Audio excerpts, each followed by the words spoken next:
topics from place to place. You are up to date at 7:08. Greg, back to you. Okay, Kevin, thanks a lot. With less than a month before the new school year begins, many districts in the CN8 region are facing a multitude of problems. And we continue our coverage in Baltimore this morning as we focus on schools in our region.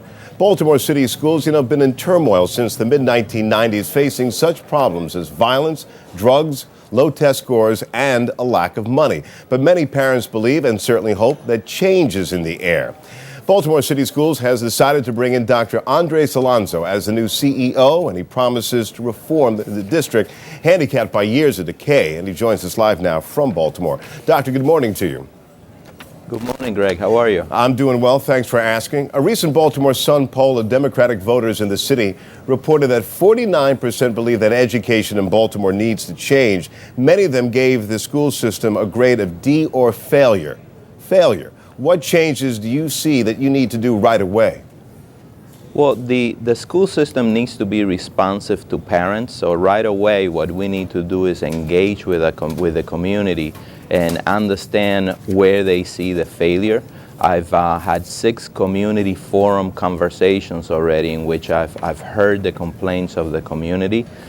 Quite clearly, there is a need to provide a greater array of programs to build accountability and to hold not only principals but also central office employees accountable in terms of responding to the schools and the parents. There's a need to advocate on behalf of the school system. This is a school system that has traditionally been underfunded, so we need to make sure that we get the resources in order to respond to the complaints. And there are issues that are quite unique to Baltimore, such as extraordinarily dilapidated buildings that need repair. One question one question I wanted to ask you as you went down the list. I wanted to ask you about the fact that 5 schools of the city schools are deemed dangerous. And certainly those are the schools you need to put a lot of attention to. What can you do to say to those parents and those teachers going to those schools that you'll be able to ensure some type of safety for them? Well, I'm meeting with those parents on August 13th. I'm actually going to all 4 schools, since one of them has already closed, on that date in order to meet with parents. And what we are promising is to work with them to have greater security, to have more programs in the schools, such as conflict resolution, mentoring programs.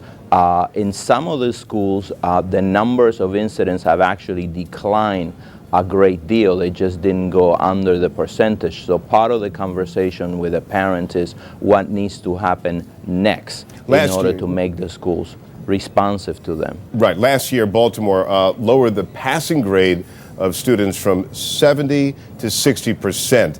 Is that sending a signal to students that you don't have to try as hard?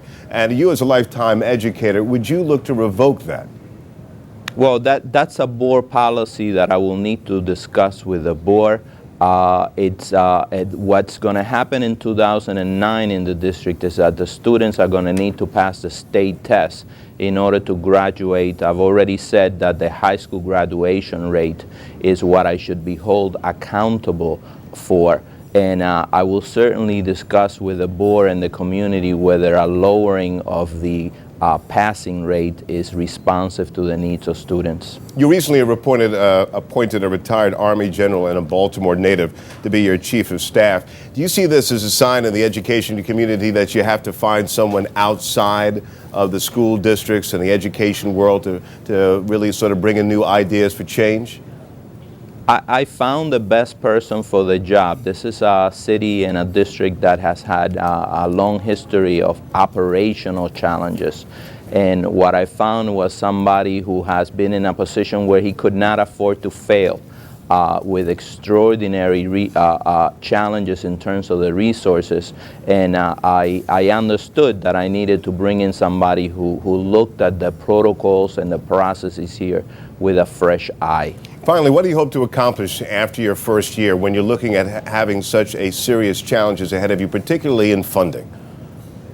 Well, there are certain things that are already in place, so that part of what needs to happen during the first year are adjustments in terms of funding, systems in place for the next year, and an immediate response in terms of providing principals with more resources and more autonomy in order to respond to the needs of the schools.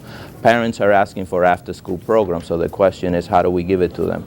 Parents are asking for greater access and responsiveness, so how do we create an accountability system that gives them that kind of access? Those are the kinds of questions that I'm discussing with people here. All right, Dr. Andres Alonso, new Baltimore Schools CEO. I want to thank you for joining us this morning, and good luck with your next year in school. Thank you very much. All right. Boy, he has a lot on his plate, doesn't he? He has a lot on his plate, but interesting, he hired a retired general. He has appointed him